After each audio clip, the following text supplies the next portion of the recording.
the Mongolian Desert, also known as the Gobi Desert. It is a vast, barren land of sand that stretches up to 500,000 square miles, one of the largest deserts in the world. Through the quiet, ominous winds of this massive sandy region, a mysterious ship flies above. The ship carries with it an array of superpowered bombs. Each bomb is dispatched within several corners of the desert, and with each time to beat, they explode, covering a large area that results in a huge patch of molten metal. From the ship emerge a group of mysterious alien mercenaries who proceed to gather and collect the molten metal covering the land. The intentions of the mercenaries remain unknown, but it becomes clear that whatever it is they're doing, they intend on doing it again. 21 years have passed since the Decepticon invasion of Chicago that took the world by storm back in 2011. Many public perspectives changed that day, while some remain largely the same. In spite of it all, the United States military continued to cooperate with the Autobots to this day, forming an alliance known as the AHTF, the Autobot Human Task Force. It's a paramilitary force established to eliminate the remaining Decepticons hiding out on Earth. Although the Decepticons met a great and impactful defeat on that fateful day in 2011, they still weren't completely wiped out, as quite a few surviving Decepticons remained, even after their feared and ruthless leader, Megatron, had seemingly been vanquished. Founding members of the Autobot Human Task Force included longtime Autobot enthusiasts William Lennox, Robert Epps, and of course, the famous Samuel James Witwicky, descendant of the explorer Archibald Witwicky. They had long since collaborated and worked together with Optimus Prime, leader of the Autobots, and his new team, which included Bumblebee, Sideswipe, Ratchet, Ultra Magnus, and Mirage. Together with the AHTF, they scouted the hidden Decepticons all over the world, where they would often be brought to trial by the Autobots or straight up executed. However, Sam Witwicky himself had long since stayed out of it all. After the Battle of Chicago, Sam settled down with his new wife, Carly Spencer, who had now been known as Carly Witwicky. The two married, and their son, Daniel Witwicky, was born a year later after the Chicago battle. Sam wanted his son out of the previous life that he had been once led into, involving a conflict of two opposing alien factions, as he wanted his son to live a normal life just like he would have wanted to live himself before the fateful day a yellow Camaro changed his life. 20 years passed, and the young Daniel Witwicky would go off to finish college and buy himself a home, isolated from the large city, in a piece of land in North Dakota. A mechanic, Daniel fixed cars for many in his community, but he was also an aspiring engineer and inventor, who dreamed of creating an invention that could benefit human lives. He had many great and failed ideas, but he never stopped working hard to build the dream invention, the one that he believed could make the big difference for all. From a distance of Daniel's home lived a small town, whom Daniel considered his friends and family, as he not only bonded with them, but he helped them on a regular basis and fixed all their buggy technology. They often supported him in his ideas, and Daniel would often announce to them all what his next invention would be, and how it would change the town for the better. Then, in the middle of a rainy, soggy day, while Daniel sat in his garage, fidgeting with his pencil and trying to think of a new idea, he decided to go for a drive to clear his mind, hoping that he would be inspired along the way. He ended up in a bar called Taffy's Tavern, where he would often go to drink his frustrations out. It's there where he suddenly saw the news on television that reported a mysterious set of explosions that had occurred on the Gobi Desert. Daniel asked the waitress to turn up the volume, curious as to what was happening. The news report spoke of a land filled with burnt, dead metal everywhere. Unable to find the cause of such a disaster. We aren't sure what caused these explosions, but one thing remains clear. They weren't natural disasters, spoke the news anchor on TV. Surprised by the news story, Daniel chugged his drink down and proceeded to drive back home. He searched on his computer more on the story of the mysterious Gobi Desert explosions. He learned that many of the locals reported seeing strange entities within the land, as well as reports of molten metal covering many miles of the desert floor. Some believe the strange beings might have simply been mirages created by the desert itself, but Daniel was convinced this was it. This was one of the Cybertronian beings that his father had told him about. Growing up as a child, Sam would always tell his son the stories of Optimus Prime and Megatron and how he had helped them save the world on three different occasions. Even though Sam wanted his son to stay out of that type of life and live a normal life instead, Daniel had always desired this type of adventurous life that his father had lived. He wanted to learn what it was like to travel alongside the Autobots and fight with them, taking out the Decepticons. As a boy, Daniel loved robots. Naturally, his father's stories about Cybertronians always had him excited and wanting to learn more. But his father would always tell him that this is not a life he would want to have to go through, and that it was best to just move forward and leave it all behind. But Daniel would often argue with his father about this. He could never understand why his father wanted to leave him out of what seemed such an exciting life. After all, what could be cooler than being an ambassador for the Autobots? Daniel knew that if he could take out at least one mission with the Autobots, he could receive the inspiration he needed for his next invention. He could study the Autobots and learn how they operate, observe the technology they use, and perhaps use it as a building block for his own inventions. He knew that this was the breakthrough he would need in his life, to finally bring the innovation to the world he desired to bring while also giving him a chance to experience the adventure that his father had always locked him away from. And so, Daniel began to research more about the Autobot Human Task Force. On their website, he found a number that he could call in order to report any suspicious or possible Decepticon activity within the area. But before he marked the number, Daniel thought to himself, should I really be doing this? I definitely shouldn't be calling the government down here for some made-up Decepticon sighting. Last thing I want is to end up with a lobotomy or something. But then an idea sprung onto Daniel.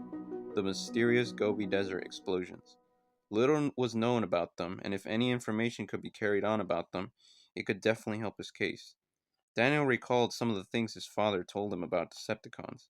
He knew that Autobots and Decepticons disguised themselves as certain vehicles, and his father told him that many times if a large-scale disaster that wasn't natural occurred in a very particular area in the world, somewhere not so far away, the Decepticons would likely have something to do with it all. After all, this world held many secrets that they had hidden previously. If he could propose his ideas and theories to the AHTF, perhaps they would consider allowing him to join them in the field for at least one time. He wasn't entirely sure what consequences this could bring, but at the same time, he knew this was an opportunity he just didn't want to pass up. No sacrifice, no victory, Daniel told himself. And so Daniel gave the AHTF a call. Hello, I have something you might want to hear, something you might need. After the call, Daniel told himself, I'm going to prove you wrong, Dad. This destiny called to you. It wasn't going to be long before it called to me, and I'm ready for it. After all, our family has always been weird in any way. I know you wanted me to stay out of this, but it cannot be helped. This is an entire world you got to explore, and I want to explore it too. It wasn't long before a group of strange vehicles pulled up to Daniel's house, including a yellow Camaro that was now sporting thick blue stripes on its side.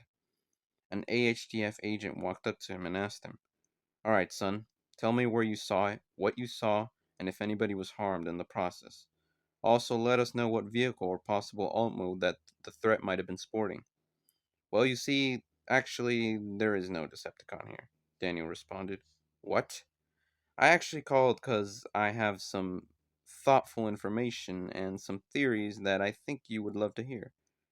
Really? That is what you called us for, the agent responded. Do you have any idea what kind of trouble you get yourself into for pulling a stunt like this, boy? I know, but just hear me out, okay? We don't have time for this. Don't call this number again if you're gonna mess around. The last thing we need are more boy who cried Decepticon stories. Wait! Suddenly the Camaro transformed. The transformer revealed itself as the famous Autobot Bumblebee. Bumblebee, what are you doing? No way. So you must be Daniel. Bumblebee spoke with enthusiasm. Wait, Bumblebee, you can talk? Replied Daniel. I sure can now. Ratchet's been touching up my vocal processor the last few years, and now I finally have a voice that I'm content with, said Bumblebee. Daniel then said, wait, so you know who I am? Bumblebee confirmed this question. Bumblebee had revealed to Daniel that he knew him ever since he was an infant.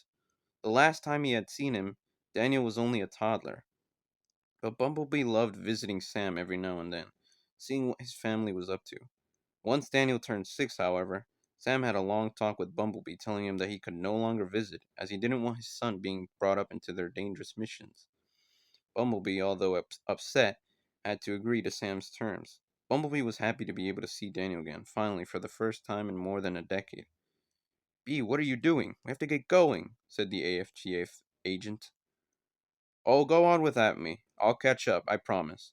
But first, I got some other catching up I need to do with my little buddy right here. Let him off the hook for me, will ya?"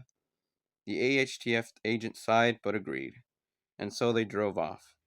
Daniel, now alone with Bumblebee, was very excited and prepared to ask him many questions. Bumblebee was equally excited and had questions of his own to ask Daniel, and so a long conversation commenced between the two. "You know, your dad and I once fought against the Decepticon barricade." "Really?" responded Daniel. "Yeah, and not to brag or anything, but I kicked his ass. Barricade was a pathetic excuse for a Decepticon. Can you believe that Joker died in Chicago to a simple time bomb that blew off his leg?" "Ha!" Daniel laughed with him. "I can't believe how many crazy battles you and my dad had experienced. How awesome that must have been, huh?" But Bumblebee disagreed there.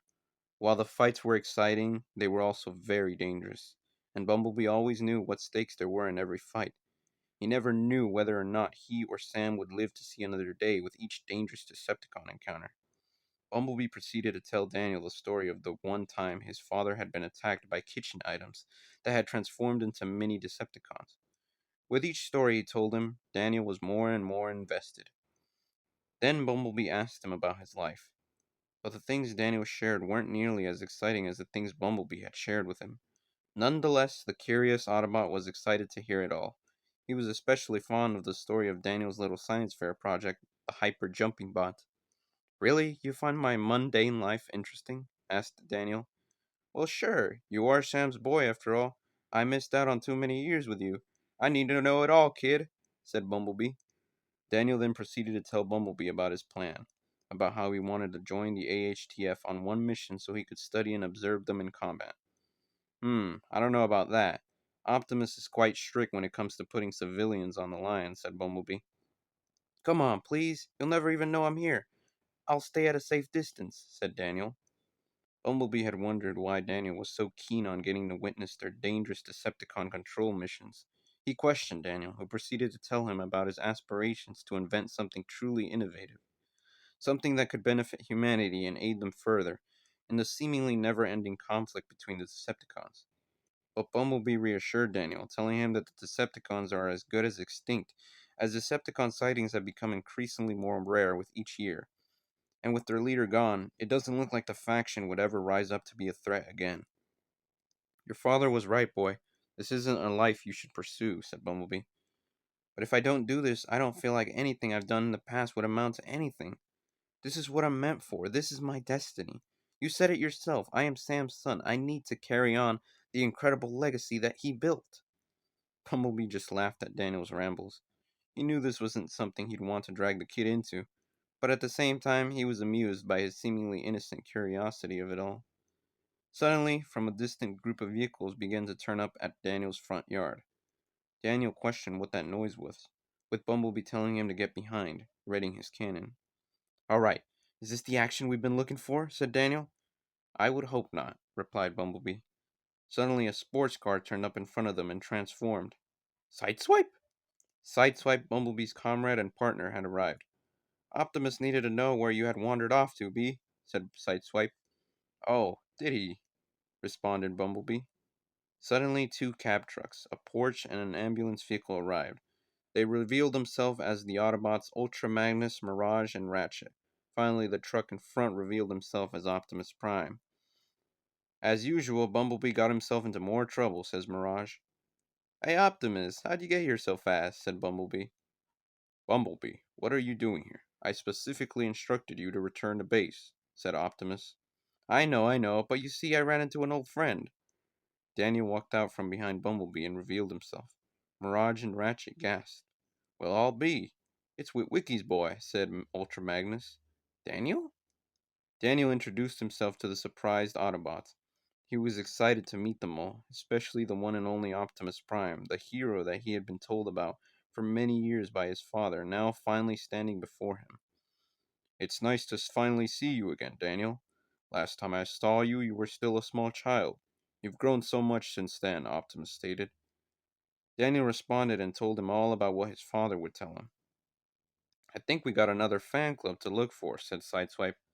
That's when Bumblebee pitched in. So, Optimus, the little guy here has something he wanted me to swing by you. Is it okay if he, I don't know, joins us in one of our little Decepticon hunts? Absolutely not, responded Optimus with a cold voice. Daniel responded, Oh, come on, Optimus.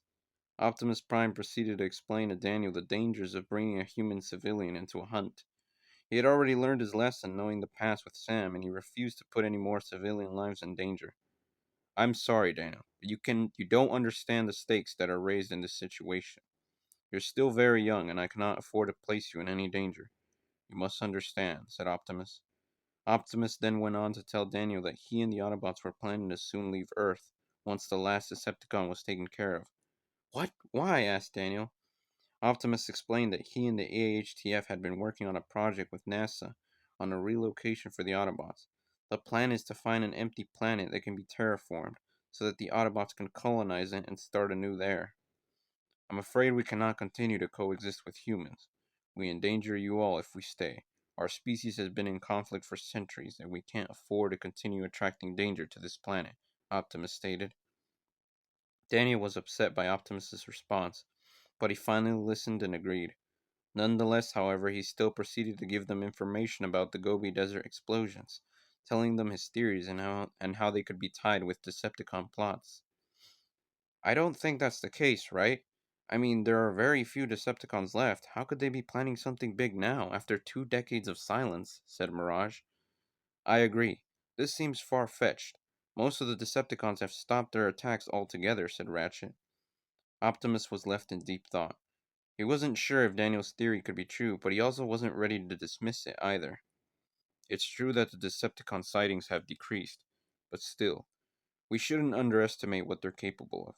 I want to remind you all that what they did last time, said Optimus. Right, how could we forget, responded Sideswipe. Ironhide, Q, all our buddies that we lost thanks to Megatron's deceit, said Bumblebee. Optimus knew that the Decepticons were unpredictable. He already knew about the traps they have set in the past and the betrayals they provoked. For this reason, he decided that he would trust in Daniel's propositions and theories.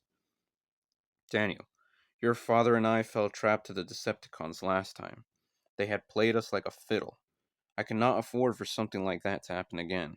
That is why I want you to tell me more about what you've learned of these strange occurrences. Daniel was excited to hear Optimus's response. His sadness had turned into enthusiasm. He gathered the Autobots and allowed them to spend the night at his place while giving off his ideas to Prime. I believe the Decepticons might be working on some kind of new weapon. Think about it. Those people said they saw molten metal in the area. Molten metal? Why would another country do that? No such weapon exists for humans, said Daniel.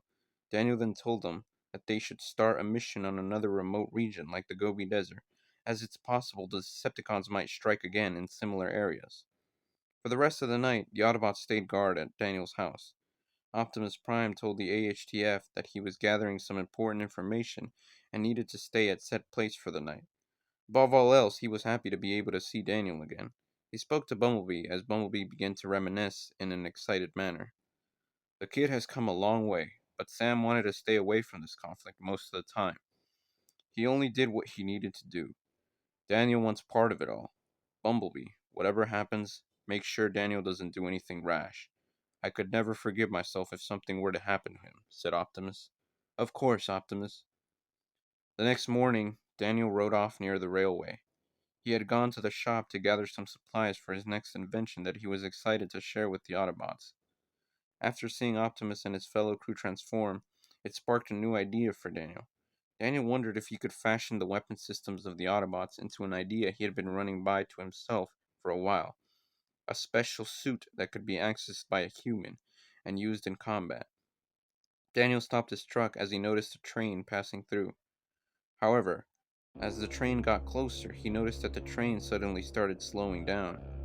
The train approached him slower and slower, until suddenly it stopped. Daniel was puzzled. Why would a train suddenly stop right in the middle of a railroad? This was extremely dangerous. Daniel got out of his truck and began shouting, "Hey, is everything okay?" Daniel shouted to the conductor, but there was no answer. In fact, Daniel couldn't see anyone inside the train. It was as if the train was moving on its own accord. Daniel looked up at the train, seeing how ominous it looked. It was like the train was just staring at him in a way. Suddenly, Daniel noticed an insignia on top of the locomotive, a Decepticon symbol. Daniel's heart almost stopped and he began to breathe heavily. He quickly ran to his truck and proceeded to urgently start it up. The train began to transform. The Decepticon revealed itself and fired a missile directly towards Daniel. However, Daniel managed to just barely avoid it through his truck's fast turn. Daniel floors his truck and drives so fast he stops caring about what's in front of him. The mysterious Decepticon behind him starts running after his truck. Suddenly, a helicopter pulls up in the air in front of Daniel and also begins to transform. It was another Decepticon. This Decepticon proceeded to stop Daniel's truck by ramming a sword straight through it. Daniel started to panic. "Stay silent, human. Step out of your vehicle," the Decepticon told him. Daniel walked out of his truck, terrified. "Perfect. We now have the hostage we need," said the trained Decepticon behind him. Daniel realized the two Decepticons were probably looking for the Autobots, given that they had come to his house last night.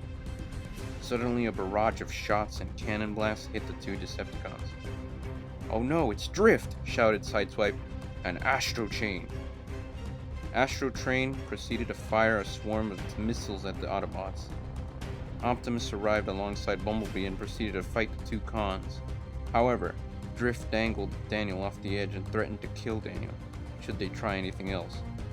Optimus told the others to stand down. Taking advantage of the situation, Astro Train fired another barrage of missiles at the crew. Drift then proceeded to land and pulled out a mysterious bomb with him. "Now it's time for the next test. Clear the Autobots, Astro Train, and we shall finish this." Astro Train fired at Ultra Magnus and the others. However, Bumblebee, with the help of Sideswipe, managed to fly off into Astro Train's shoulder. "I wouldn't try that," Astro Train said.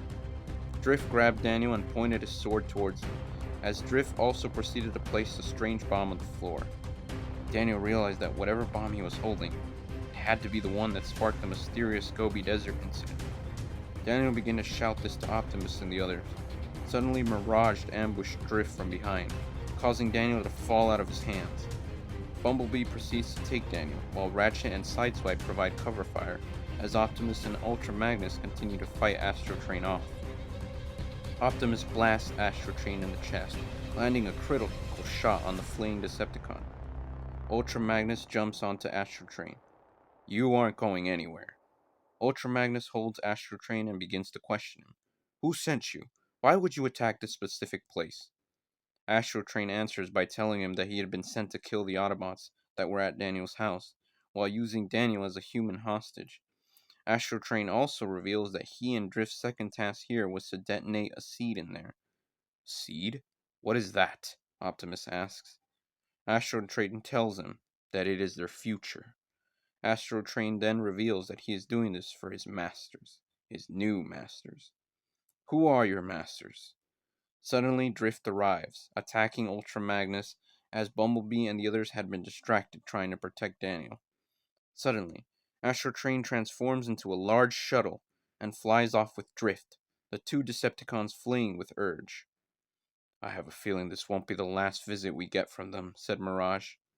As Astro Train flew up into the atmosphere, he eventually flew off into space.